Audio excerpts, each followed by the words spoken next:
Capcom's Resident Evil is the series that most gamers associate with survival horror, but Alone in the Dark is the series that invented it.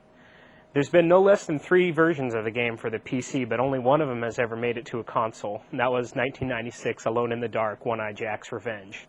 Now, it's almost 6 years later, and Alone in the Dark is finally back on the PlayStation, and it does so with some pretty good results. The story of the game once again follows the exploits of the mysterious Edward Carnby, and it also introduces a new sidekick, Aileen Cedrak. When Edward's best friend, Charles Fisk, is found dead on the shores of an island, Carnby vows to get revenge. The two then travel to the same island where Fisk was found dead, only to have a brush with death themselves when they crash in a helicopter. Carnby safely escapes by way of parachute, and Aileen narrowly misses death herself when she lands on the roof of a mansion. Now, from here on out, you can choose either one of the 2 characters to play out the intertwining storyline. It's pretty similar to what you'd find in Resident Evil 2.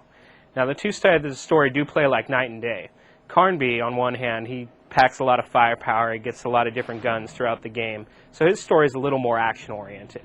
Now, Aileen, on the other hand, she only starts out the game with just a flashlight, so her game's a little more puzzle-oriented, and consequently, the puzzles you'll find on her side of the game are a lot more challenging than Carnby's. Alone in the Dark tries really hard to innovate with this new simulated real-time lighting technology called meshing. Both characters come equipped with a flashlight as standard equipment, and as you make your way through the game, you can illuminate darkened areas with the flashlight, and it really helps to add to the dark and gloomy feel of the game. Well, it's kind of just a cool visual trick. You know, it's neat to look at, but it starts to wear thin after a little while, and it doesn't really play a key role in the game.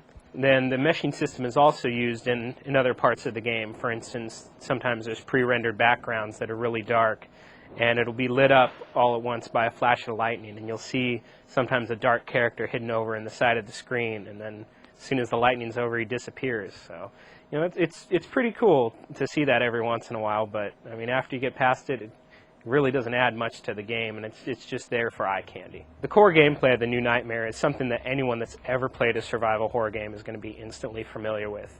It comes complete with limited ammunition and health, vague puzzles and clues, endless locked doors, dramatic cutscenes, and of course, a slow-moving character.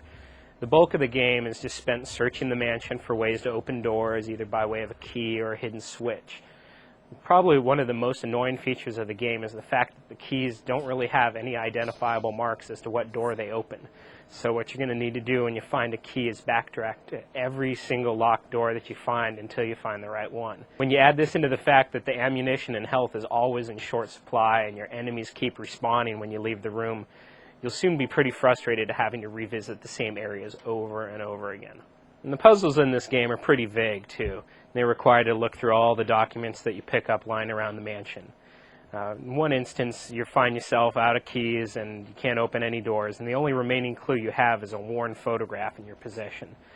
And you take a look at the photograph, you find something's missing, you go back to that room, do a couple things, and you make the room look like the photograph. It activates a switch. But surprisingly enough, it doesn't tell you what door you opened, so once again, you got to backtrack and try to find that one locked door that it opened.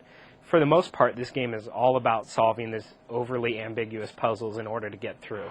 Graphically, Alone in the Dark is about as impressive as a PlayStation game can be, and it squeezes just about every ounce of power out of this 7-year-old console. The customary pre-rendered backgrounds are beautifully drawn and ornate, but on the other hand, many of the textures in the game are kind of bland and washed out. The game is about as dark and gloomy as they come. The meshing technique, even though it's kind of just a gimmick, is one of the coolest graphical innovations to come along in a long while. And it's a shame that it's been implemented so late in this console's life. The game's ambient music and sound are fittingly gloomy and suspenseful, and on the whole fit well into the game. And then the voice acting, on the other hand, though, it's almost become par for the course for this type of game. Sometimes it's overacted, and sometimes it's just delivered completely lifelessly. My best friend died because of those tablets.